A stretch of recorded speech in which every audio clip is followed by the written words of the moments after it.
The discussion was going on since the last lecture regarding the new areas of research in literature. And the topic in front of us is translation. I told in the last lecture that translation is a very new and novel area as far as research is concerned. As we know that today is a world of globalization and migration, right? So the world has no boundaries today, right? The world has become just a small village, and it has affected the literature on a large scale. Nowadays, it's a fashion, or let's say it's a need, or it's a facility, I would say, to translate literature from one language to another language, right? And because of this translation, the text or the author gets a world platform, right? And because of this translation process, as I told you in the last lecture, we have got a new type of literature, that is world literature, right? So this world literature is free from any prejudices like country, like sex, like language, right? Like culture, isn't it? So, as I told you in the last lecture, that translation, this concept has two options. Uh, in the first option, the writer himself can translate from one language to another language, right? And obviously, that writer has must have the knowledge of both the languages. And the other option is there are some professional translators available who easily translate one text from one language to the another language, right? So because of this translation, there is an exchange of cultures, there is an exchange of attitudes and opinions, right? So the barrier, that is language, is completely solved by the concept of translation, right? What happened in the history, that if I want to read a novel from Sri Lanka, right, or let's say Australia, Australia has a separate type of literature, that is Australian literature, right?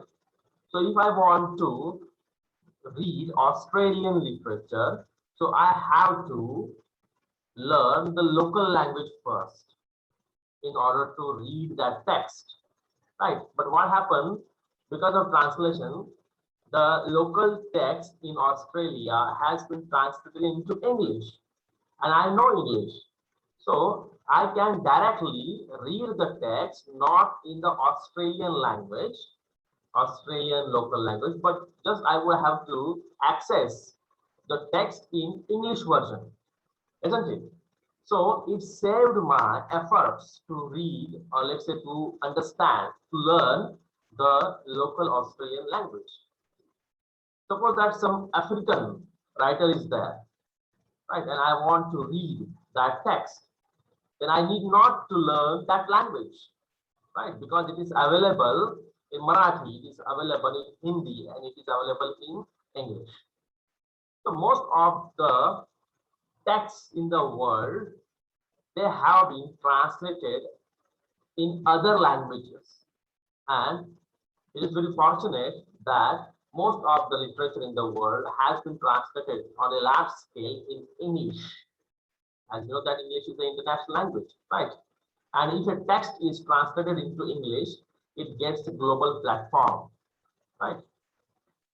So many texts are there which are now available in multiple languages, right? For example, Gitanjali, written by Rabindranath Tagore, it was written in Bengali language, right? When that text, that volume of poetry was available in Bengali language. That text was limited to West Bengal area only and to the people of Bengali only, right? But that text was later on translated into English, and that English version of Gitanjali went to Europe, and the Europeans, they got to know the beauty of the poems in Gitanjali, the volume. And the European peoples were so much impressed by the language, the way of writing poetry of Rabindranath Tagore. And that's why Rabindranath Tagore received the first Nobel Prize, right, in Asia, isn't it? So we can say that if there had been no translation of Gitanjali in English, there would have been no Nobel Prize given to Rabindranath Tagore, right? So that's it. So many texts are available via translation. We have got Dalit literature. As you know that Dalit literature, it's a literature written by the Dalit people. They share their own stories in the form of Dalit literature, right? So most of the Dalit poems, Dalit novels, mainly autobiographies, they are in local languages like Marathi, local languages just like Hindi, right? And in South languages also, right? But what happened? The autobiographies in Marathi, the autobiographies in Hindi, they have been translated not only in English but also in many other languages in the world, right? And these translated texts were shared to the other countries, other continents like Europe and Africa. And the people of Europe, when they went through the Dalit texts, they got to know the horror system of casteism and discrimination in India. And it is the effect of translation that most of the Dalit texts have been prescribed in the syllabus of many foreign universities, isn't it? So the text which was local in the form of Marathi, it got a global face. It got a global face, isn't it? So because of translation, new area of research is open for all. So we can take any book, any translated book, right? For example, Jhujan, an autobiography in Hindi, right, written by Om Prakash Valmiki, is now not only available in English but also in many foreign languages, isn't it? The Abhangas of Tukarama, the Abhangas of Tukarama is available in English and in other languages, right? So this is the magic of translation, isn't it? So many texts got interchanged because of translation. We can translate a text in other languages also. If I know Gujarati, right, so I can translate my own poetry in Gujarati. So that poem would be open for Gujarati people, isn't it? For example, the drama Silence the Court is in Session, translated into English from Marathi version, that is Shantata Court Chalu Ahe, right? The Dalit text like Upra, the Dalit text like Uchlya, right? These texts have been studied in foreign universities. And why this happened? Because of translation. Because the texts are available in English and in other languages also, right? So this is the magic of translation. The most common example of translation is Bhagavad Gita. Bhagavad Gita has been translated into many languages in the world, isn't it? So many versions of the same text can be possible in multiple languages. So if I want to study a translated text, I can go for it, right? For example, if I want to study a Dalit autobiography, Jine Amuche, the title is Jine Amuche, means Our Lives, right? If a person from England wants to know about Dalit literature, then he need not to understand Hindi, he need not to understand Marathi. He would directly go for the English version of the translated copy. So automatically that area, that text would be open for the research. Right.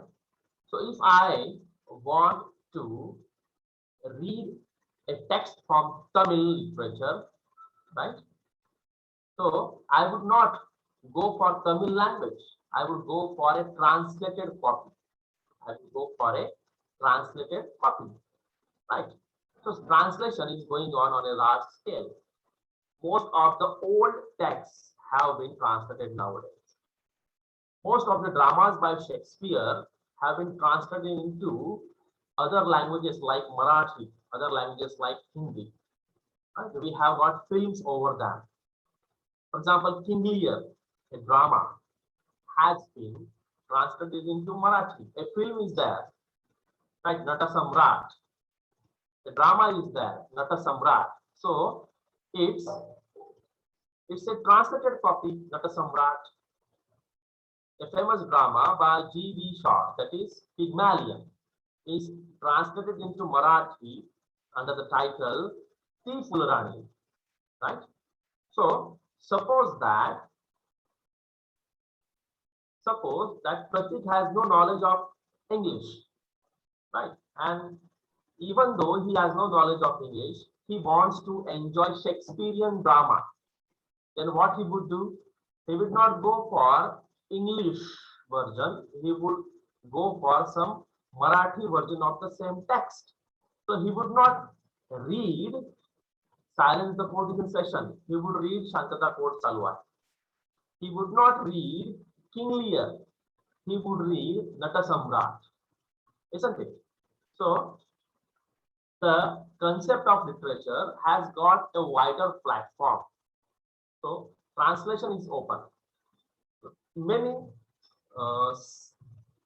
African texts are available in English today, right? Many African, right? A research is going on folk literature. You know, folk literature. Folk means local literature, right? Many folk dances, many folk songs, they are going to be translated into English and in other languages. For example, Kanubai, a festival in Khandesh, popularly known as Kanbai, Kanbaichi Gani, right? These Kanbaichi Gani, they have been translated into other languages also. A research is going on. And why? Because of translation. So translation is a major opportunity for the writers and the readers also. So we can go for such research, right, made available through the translation process, right? So this is the translation concept. The next area of research is history. As the title indicates, this is the traditional area of research and obviously related to history. In such area, a topic from history is selected. A topic from history. The research covers the topic like some particular historical period starting from this year to this year, right? Then its historical importance, its historical reasons, its impact, or let's say its importance, its influence on the society, its influence on the political scenario, its socio-political setup, lifestyle during that period, tendencies during that period, and many such associated things can be studied in the light of history. So Research does not mean that you must study the current subjects, or let's say the would-be subjects in the future. Research never neglects the history or historical part, isn't it? So a historical character can be taken for research, some personality can be taken for research, some historical event can be taken for research, or let's say some historical decision taken by some personality, right? And its impact on the people, on the society, on the economics, on the politics, that can be taken for research purpose, right?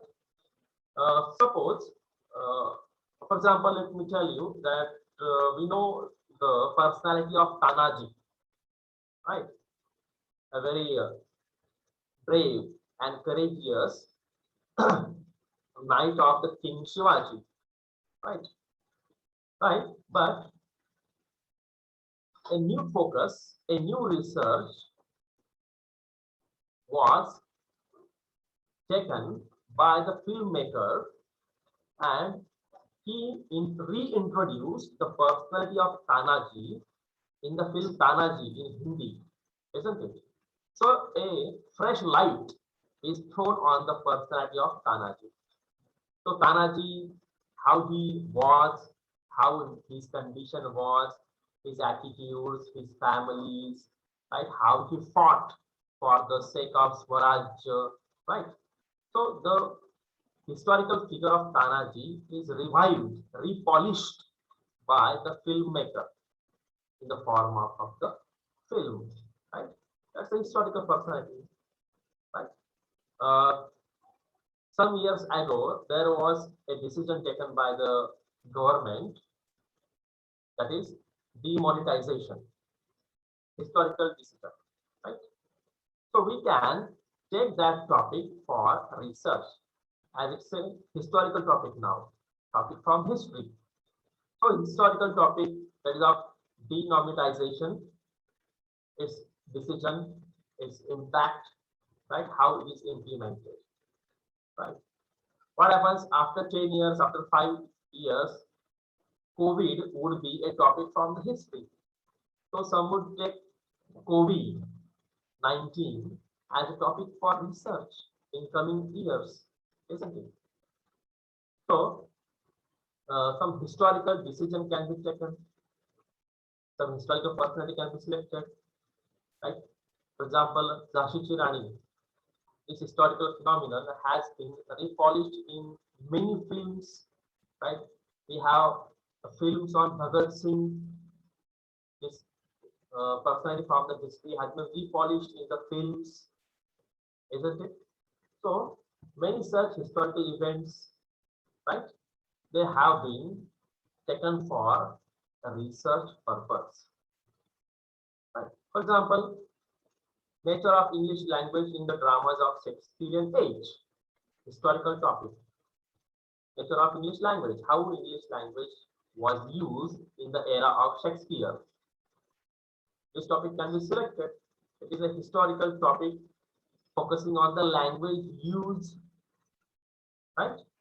So, history of Shakespearean age we have to study. The type of English spoken in that age we have to study. The accent, the rhythm, the type of spoken and written styles of English language we have to study. The outdated, or let's say passive vocabulary. Passive in the sense that the old words have not been used today, right? They are out of fashion. So we have to analyze those outdated words also, right? That is old English, right? And we have to compare that old English with today's English, compare and contrast. So we can have that kind of research topic. So history is open for research, isn't it? The second example can be the novels on historical events like India and Pakistan partition. India and Pakistan partition. Gadar is a film based on India and Pakistan partition, right? So history is open for the research also. As you know that Khushwant Singh has written many novels on India-Pakistan partition. Khushwant Singh's novel Train to Pakistan is a very good example of historical research. Right. So he blended history in the form of a novel.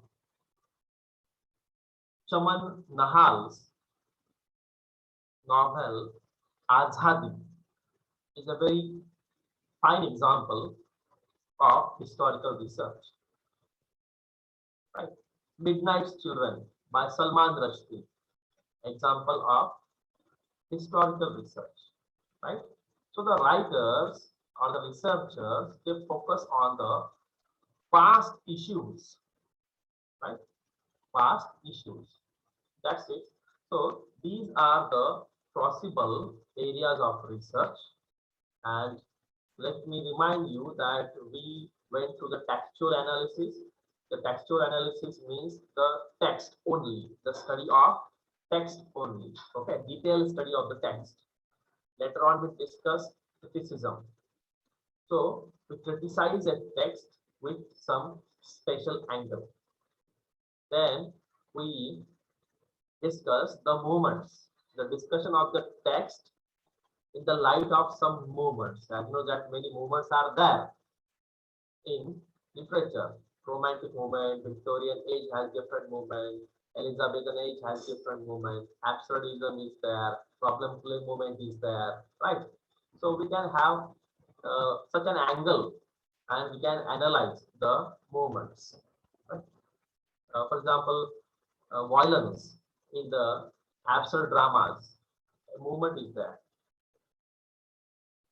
Writers, here writers case study is studied, means the whole career of the writer is taken for research purpose. For example, Shakespeare case study, right? Kamala Das case study means the whole literature written by that writer is taken for research purpose, right? Then translation, as we have discussed now, history, right?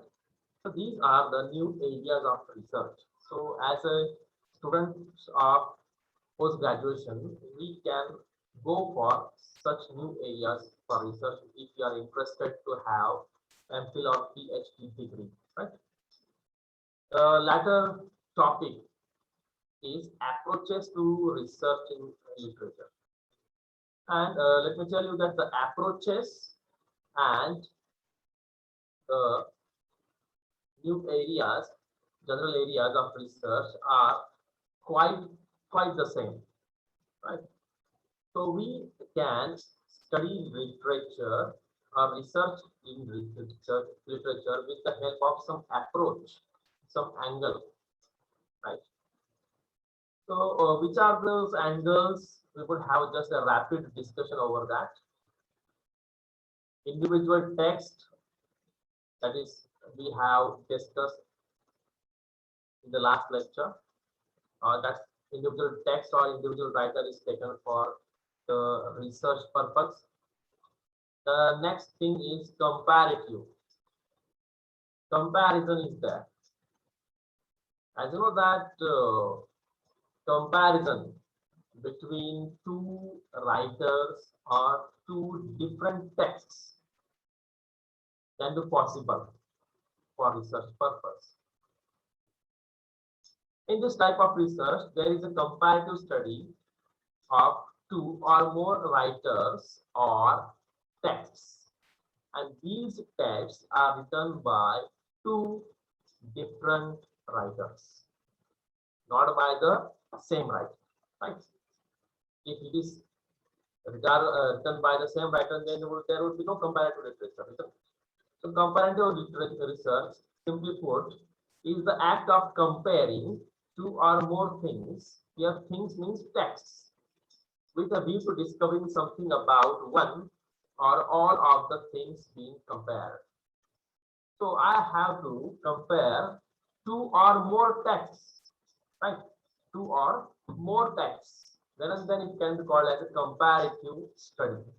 So that angle is that is of comparative study. This technique often utilizes multiple disciplines in one study, multiple disciplines. So I can select any area, any area. Here discipline means area, right? I can take some writer from political science and I can take some writer from English literature. I would have a comparative study. It is possible. Or I would take a writer from Hindi literature and a writer from Marathi literature. I would have a comparative study. So I would compare two or more authors, or I would compare two or more texts written by other, or let's say separate writers. Right? So disciplines are open for research purpose.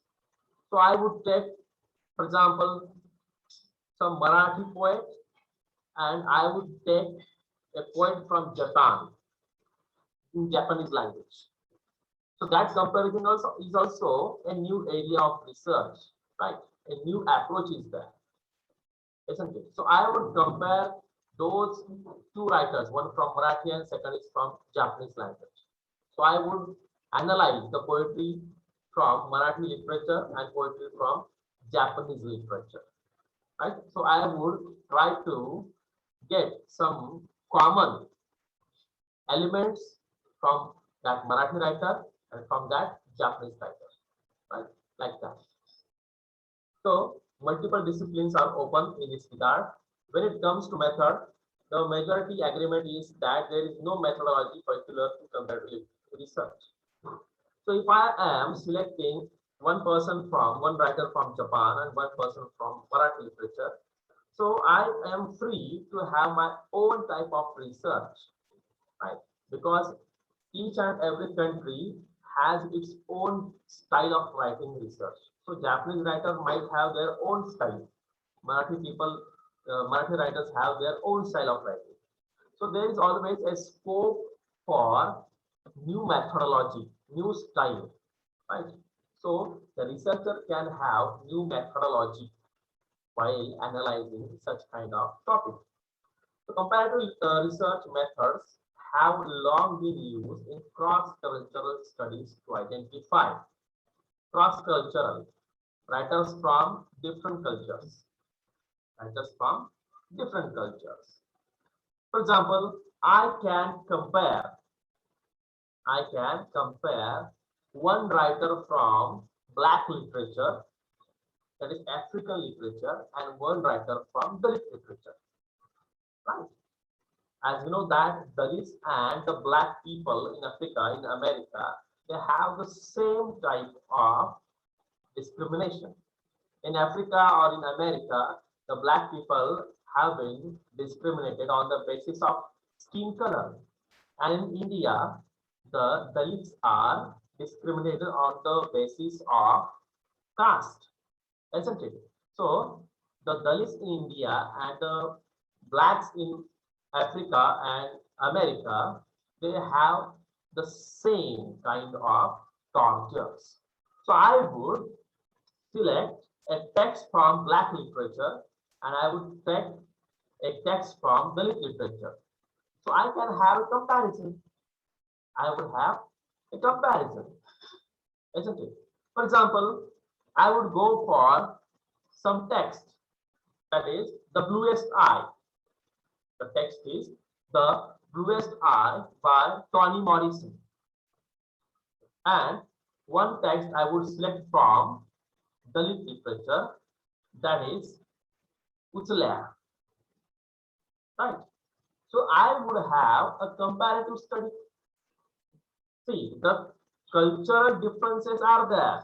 One text has the background of Africa and one text has the background of Uchlea, in the sense Marathi background, isn't it? So I can have the comparison, I can have the study on the comparative basis. So I will identify, analyze, explain similarities and the differences across the societies. So similarities and the differences I would have to study. So similarity between the bluest art, the text, and Utlea, the text. So similarity, then I have to analyze the stories, I have to analyze the characters, I have to analyze the plot construction, right? And then I would have the conclusion. I would have the uh, differences also. I have to focus the differences also, isn't it? Differences like how the blacks are discriminated on the basis of color and how the Indians, the Dalits are discriminated on the basis of caste. So that's the difference. But common thing is what? Discrimination, injustice, right? So in the case of comparative literature, we can have what? The similarities and the differences. Right?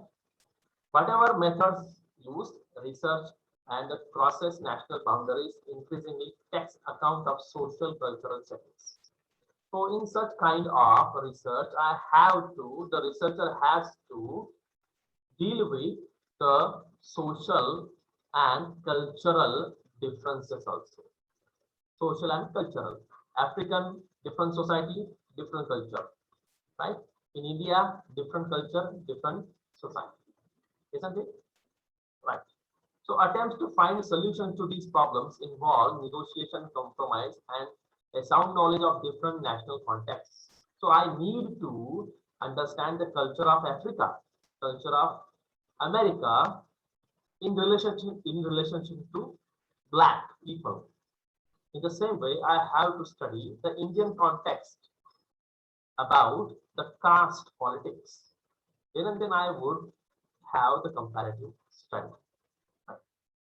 The benefits to be gained from cross-cultural would include deeper understanding of other cultures. So I would understand the cultures from Africa and the culture from India, isn't it? And if I have the same research, then when other people would go through my research, these readers would have the same impact. These readers would have the knowledge of Africa also and India also, right? And of their research processes.